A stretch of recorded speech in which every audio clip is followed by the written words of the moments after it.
Konnichiwa. Konnichiwa, Mr. Delcher. Hello, Mr. Boone. It's so good to see you this fine afternoon. It's a beautiful day. It is very beautiful. A little windy. A little windy, a little crisp.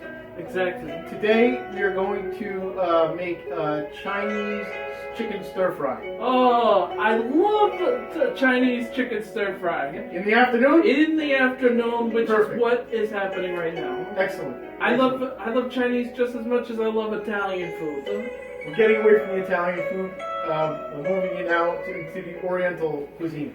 Excellent. Okay, so this recipe, which I have in my hand, calls for to make white rice. I didn't want to hold this up and take the process of making rice. So this is what the finished product of rice looks like.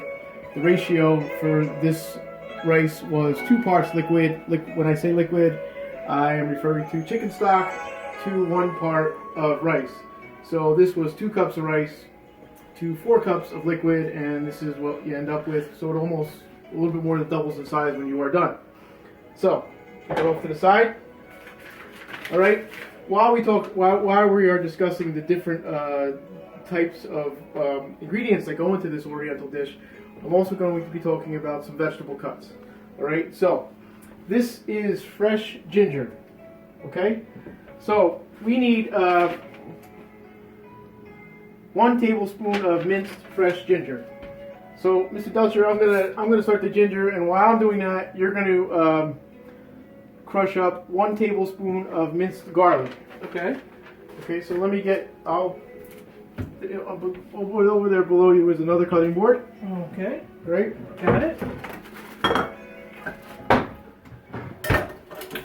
Okay. So I'll take that one. Alright, so here's your garlic. Mr. Delcher, I know we have, in previous videos, we have shown the students how to mince the garlic, so How many cloves do I need? I would say a tablespoon is probably 1 large clove. 1 large clove. Alright, while Mr. Delcher is mincing the garlic, and we could show both things at the same time here, I'm going to take a piece of the ginger off, and I need approximately a tablespoon. I'm going to cut a little bit bigger piece off so it's easier to work with. You want to remove the outer skin. Okay, like this. Take off the peel. Now, Mr. Boone, I've heard that some people use a spoon to do the same thing you're doing. A spoon? Yes. Really? The peel? Take off the peel? Yes. I guess you could do that. It's not a bad idea. All right, push that off to the side. Okay, I'm going to take approximately 1 tablespoon. Ginger is very strong in flavor. You don't really need an excessive amount of it, but it definitely adds a lot of flavor contrast between the garlic and the ginger to your recipe. Okay, so this is about 1 tablespoon. So how do we mince that? All right, mincing is one of the basic culinary cuts. All right, so what you're going to do is we're going to, remember, take our fingers, hold your hand like a claw. Never expose your fingertips, and you want to cut. Okay. Once we get it, remember, keep everything in the middle of your cutting board, and you want to just keep working it like this. And you want to just keep working the knife till it becomes little tiny fine pieces, which is called minced. And as you can see, Mr. Delcher over there, you need to mince a little bit more there. A little more? A little more mincing, Mr. Delcher.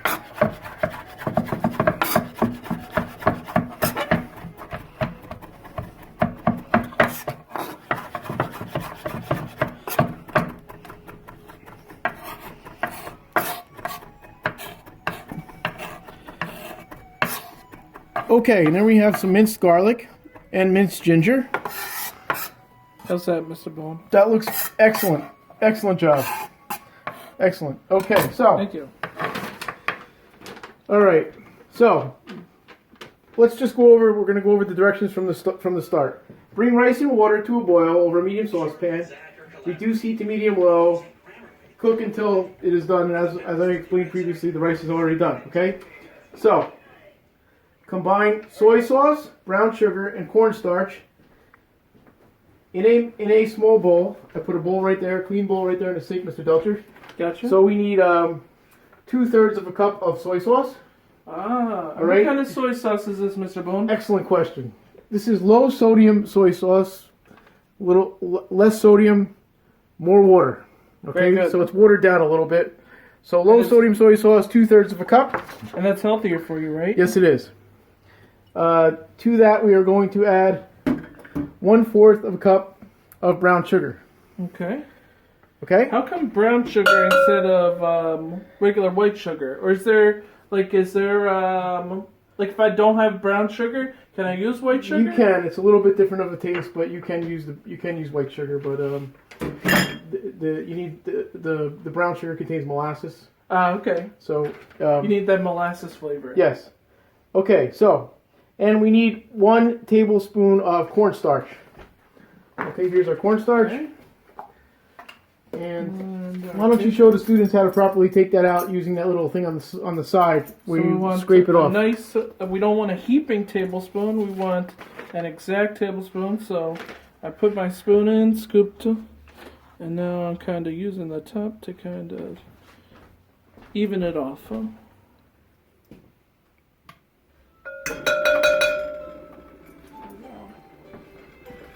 Delcher, have you ever been to the Orient? No, I have not. I have not either. Although I've been to San Francisco Okay. and I've been to Chinatown in New York. I have been to Chinatown in Washington, D.C. Isn't it amazing when you go to these Chinatowns in different cities how you and feel like, Philadelphia. how you feel like you're almost like in that country, that it feels like you're in a different world even though you've never left the United States. Absolutely. Like all the shops still have like Yeah, and you the feel- Chinese. It's not English lettering. On the signs. No, It's still and you like, feel like a foreigner even though you're in your own country. absolutely. Yeah, it's amazing though, and the cuisines are different. And if you ever get a chance, I would definitely go to these. Once things get better, of course. And the visit Chinatown in the city or other. And Almost every major city has a Chinatown. Absolutely. So yeah. Okay, mix the ginger into the same bowl. We're gonna mix the ginger, garlic, and red pepper into the sauce. So Okay. this all going in here. So we're gonna mix the ginger. I need a tablespoon of the ginger. You can put all your garlic in. Okay, just so we can show everybody. Tablespoon is just about as much as I chopped up here.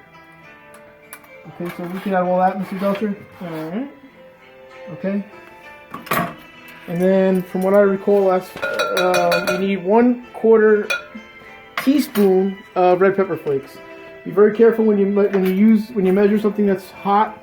That gives you heat. This is 1/4 of a teaspoon is this tiny little one right over here. Make sure you don't add more than what it's recommending. Otherwise, you're really gonna add too much, and it's gonna give it a hot flavor. Miss Unless you Olivo, want spicy. Miss Olivo. Yes. Let's say this is overly spicy. Is there anything I could add to this or put into this mixture in order to calm down the heat? Well, it depends. Vinegar. Vinegar, excellent. Excellent. You could bring down the heat with a little bit of vinegar, but if you make it overly hot, sometimes there's nothing you can do but start over. Right. All right? So, Mr. Dutcher, we're going to mix that up. All right. Okay? And then we're going to cut the chicken. All right? So this recipe calls for 3 skinless, boneless chicken breasts, thinly sliced. All right? So, let's see. I'm going to come over here, get rid of my scraps, give it a quick wipe. Let me know when you're ready Okay. for the chicken. Huh? All right, you can pass over the chicken. I'm going to put on a pair of gloves. That's wise. Thank You should always wear gloves when working with fresh meat. Huh?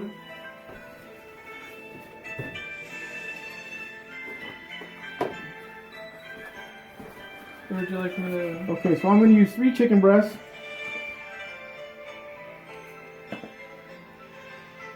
Right? What I'm going to do is I'm going to cut the chicken kind of like on the thin slices like this. Would that be on a bias? On a bias, all right? On a bias, which is another one of our cuts. Okay, now, when I am done with this cutting board, in order for me to use it again, I have to properly wash it, sanitize it, making sure that I don't have any of the raw chicken particles on my cutting board or on my knife. And obviously I cannot use these gloves again, so the gloves will be properly disposed of. All right, so I'm going to put my chicken in there. Mr. Delcher, you're going to start to marinate that. So when Yep. you get a chance, you're going to mix that around. Just washing my hands up. All right. I always like to check to make sure all of the fat is removed from the chicken. Make sure you properly get rid of the fat, because no one likes to eat that part. There's a little bit hiding over here, and a little bit over here as well. So start at the small end, angle your knife, which means on a bias, and you just want to cut some nice thin slices.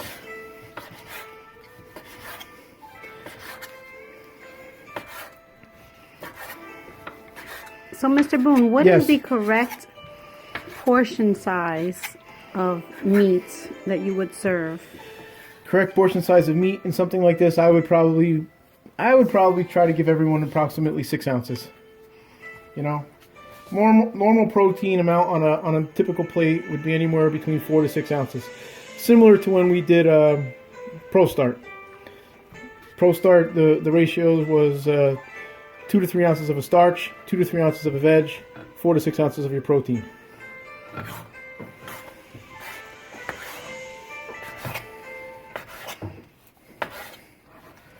So, Mr. Delcher, while you're mixing that up, It's really marinating it nicely. yeah, it is. It is. You can see how the color it's changing color already. So what we're gonna do Really is coating all the Yeah. chicken. I'm gonna turn on the flame over here, because the next thing we're gonna do is we're gonna cook this chicken and then put it off to the side. Okay. All right. So this goes in. It goes in. Okay. I'm gonna throw this away. Remove my gloves, and I'm gonna turn on the flame to medium high. Okay. And you and I are gonna switch spots. You got it.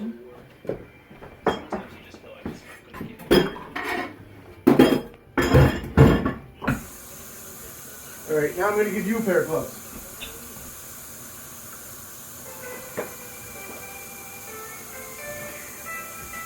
So you're infusing flavor, Mr. Delcher. What else is the marinade doing?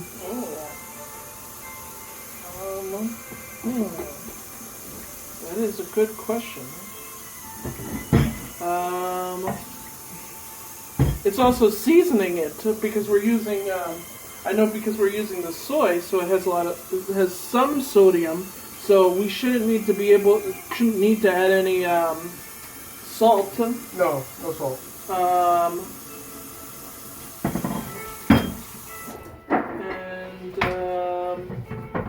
So is it tenderizing the meat? Because I know a lot of times they'll say, some recipes will call for you to leave the meat in the marinade for a certain amount of time. This actually, excellent question, Miss Olivo. This marinade actually wants you to leave it in the marinade.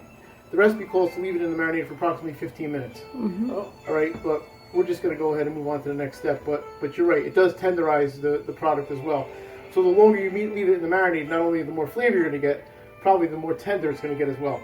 Is it wise to, if we really wanted to, let it marinate overnight, Mr. Boone? Or, You could, yes, you could. Or you don't really need to? No, you could. So with this you wouldn't have to. It all depends what you're marinating. This product that doesn't have to be marinated on for an overnight period. Because I know sometimes I've marinated things overnight and then put it on the grill.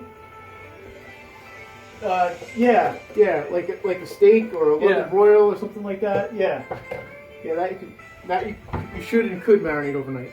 Okay, so what you're going to do is you're going to take the chicken out and Okay. you're going to drain off the liquid. We want the liquid to stay in here. We're going to actually use that at the end because this liquid, don't forget, contains cornstarch. And what does cornstarch do when you heat it up? It's a thickener. Thickener, right? yeah. So So this is going to thicken. This is going to actually eventually make a sauce out of the cornstarch left in here. So, before we go any further, I got this at the health food store, and if anybody has a health food store by their homes, or I'm not saying you have to go out and get it, but this is called the Veggie and Fruit Wash. So, I know we're all very concerned about the pandemic and all that kind of stuff. When I bring vegetables and onions or scallions into my home or fruits, I am now spraying them with this wash, and it's supposed to get rid of any kind of germs and possible bacteria, things like that. Because remember, for someone to put this on the shelf, they had to what, Mr. Delcher? Handle it. They had to handle it with their hands, right?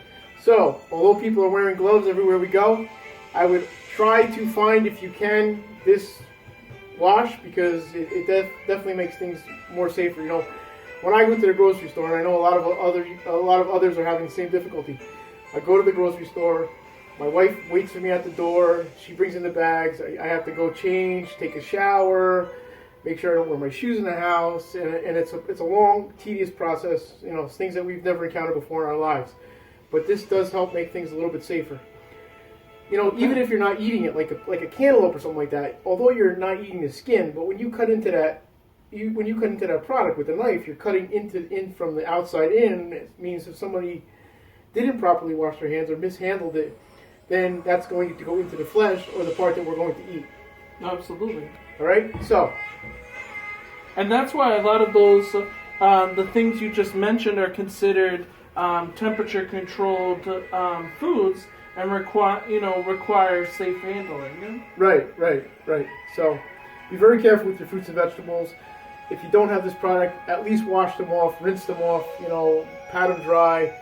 Lettuce, what this recommends to do with lettuce and leafy, like parsley and dill and stuff like that, is to put some liquid, put some of this spray in a container, and then put some water in it, and leave your leafy, kale or basil or whatever it is, and let it soak in there. So and then dry it off, and then you could use it, at your leisure. So our pan is now pretty hot. I'm going to take some sesame oil. And Mr. Delcher, stick your nose over that. What do you smell? Kind of nutty? Yes. Yeah. Kind of smells like sesame seeds when I go for a sesame seed bagel. Exactly. All right, so you're going to do this in stages. Now, if Mr. Delcher were to take this entire bowl right here and put it in there, we want to saute. And saute means to leap or jump, and we want to coat it. We want to brown off our chicken. So this is not all going to fit in here, obviously, so we're going to do it in stages. Okay? So you're going to take a handful. Okay. All right? Pretty good handful. Drain it off as much as you can. Let the juice run off. All right. And then you're going to place it into the pan, and you're going to hear it start to crackle. All right? So you immediately want to take you can use these tray tongs right here, and you want to move it around. So you're covering up the bottom of the pan. Okay. Right? You can probably get a little bit more in there. Alright. You're going to put the light on a little bit brighter and put the fan on, because we do not want the fire department to be over here. No, sir. Okay? So, Mr. Boone, two questions. One, does the sesame oil have a high temperature point for frying? Smoking point? No one does. You're going to turn it over once, and then you're going to put it on the plate.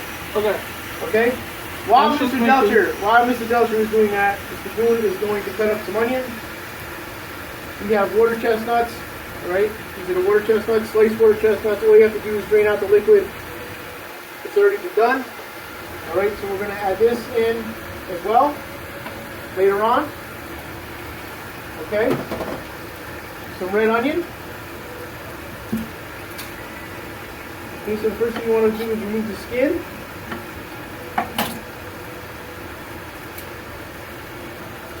You can probably flip those now.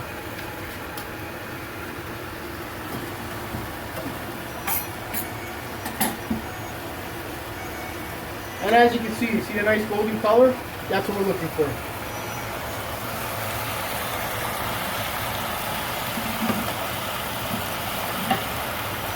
Now, Mr. Boone, if you overcrowd the pan with meat, go ahead, I'm sorry. Go ahead. does that bring the temperature down?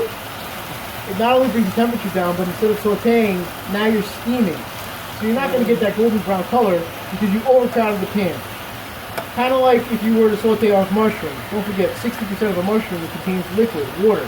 And if you overcrowd the pan with mushrooms when you're sauteing mushrooms, they're going to release their natural moisture, and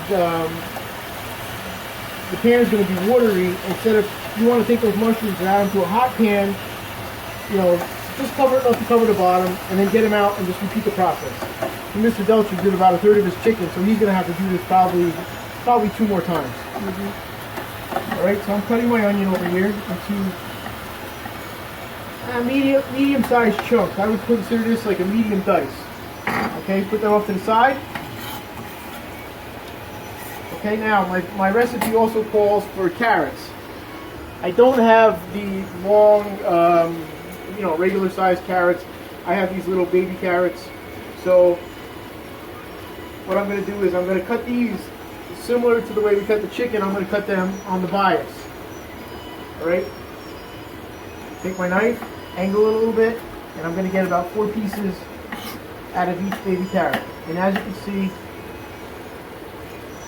nice cut. You know, it's a classic bias cut. You can see the difference of, right, Mr. Delcher? What would you prefer? Absolutely. Right, you see the difference? I mean, I would this is a prefer nice that. classic. Yeah. Okay. And you have greater surface area to cook that, Right. rather than just chopping it in cubes. So.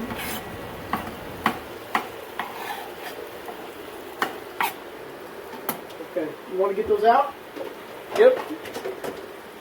You can put them in here.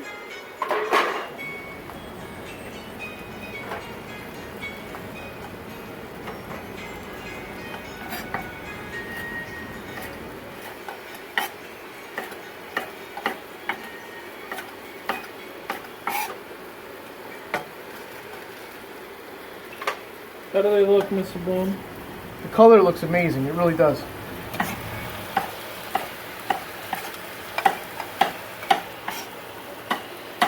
It smells good too. I think that's Mr. Carrots? Delcher.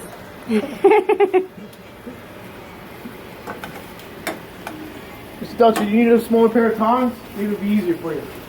No, I just had a couple. I might have put in a few too many, Okay. so I was just making sure a few of them kind of gotten some brown color on them. Gotcha.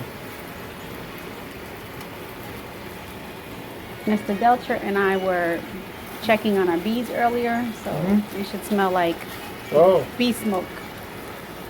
gotcha. But let's stop it for a little bit. The chicken is perfectly sauteed, nice golden brown color. Mr. Delcher did a great job. Thank you, Right. Mr. Boone. So while we were away, Mr. Delcher finished the chicken. I have celery cut on a bias, also carrots cut on a bias, and I'm going to mix them around. All right. And I'm also going to add a little bit of water to this. Why would I add the water? Because I want to deglaze the pan. You see all these particles here on the bottom? Well, all those particles contain a lot of flavor. All right. You could deglaze with stock. You could deglaze with water. You could deglaze with white wine. I'm just going to use a little bit of water because I want that flavor to go into my dish. Right? And the reason why I did the carrots and the celery, well, mostly because of the carrots. I put the carrots in first, and you can see how many carrots are in there because the carrots take the longest to cook. They're a root vegetable. They take a long time to cook. So when you are cooking vegetables, you might want to think about what vegetables to put in the pan first, because you want to put the ones in the pan that take the longest to cook. Right? Because you want them to be done at, if I put everything in the pan, with my water chestnuts, all you have to really do is throw them in there. They're already, been processed. And the onions don't take that long. So that's why the carrots are going to take the longest.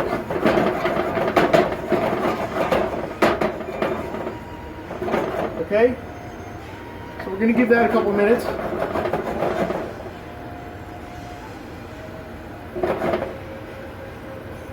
Okay? Now I'm going to add I have red onion and I have water chestnuts.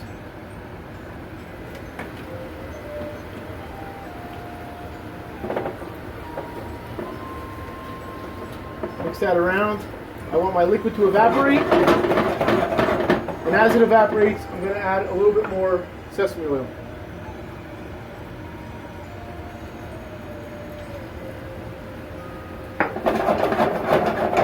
Now, when do you use the liquid left from the chicken? We're gonna take the chicken and we're gonna add the chicken to the vegetables, and then we're going to add the sauce. Okay. And then we're gonna take some rice. You know what, Mr. Belcher, while we're waiting, you can take some rice. We're about ready to serve, so you can put some rice on this dish. Alrighty.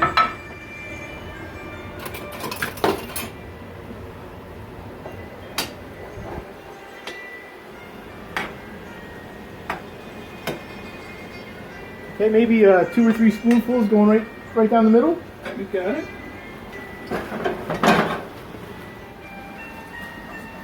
All right, so the carrot's a little crunchy. I'm going to give it a couple more minutes.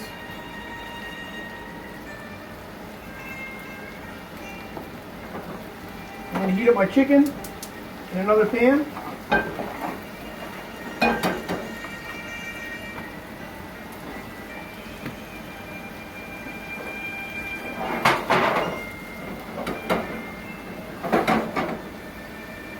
Okay, now we have that reserve marinade that Mr. Delcher marinated the chicken in.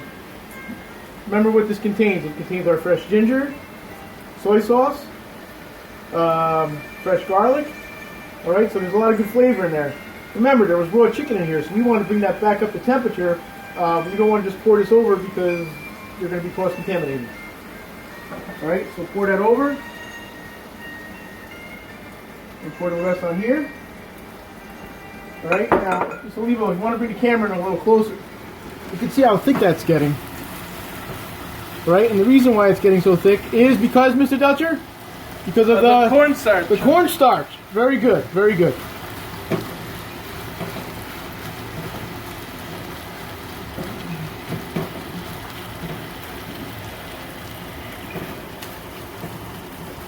And that looks really nice.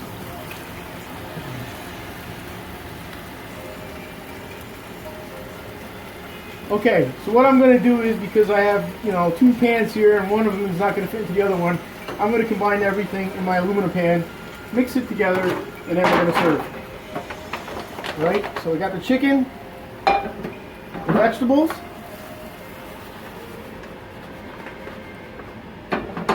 okay, we're going to mix them up.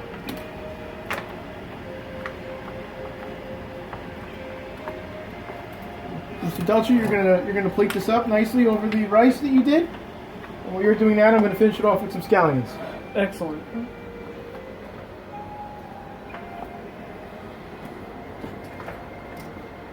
Now, this recipe called for broccoli. It also called for red pepper. I didn't have broccoli, I didn't have red pepper, so I substituted, I used celery instead. I used carrots. So, you don't have to use exactly what it says when you're making your stir fry. You can use the vegetables that you have available. Alright, so what I'm going to do is I'm going to again use my bias cut. I'm going to cut my vegetables on a nice, another name for a bias cut is a Japanese cut. Alright, some of you guys that eat Chinese food, you might see this type of cut. This is called on a bias, which is also known as a Japanese cut. So, Mr. Delcher, a couple more pieces of chicken, because you're skimpy with the chicken. Okay, I thought I was being skimpy. You're skimpy with the chicken, Mr. Delcher. You must work at a restaurant. Exactly. All right. How's that? All right. We're gonna garnish it with some scallions, and there you have it. Chicken stir fry. Bon appetit.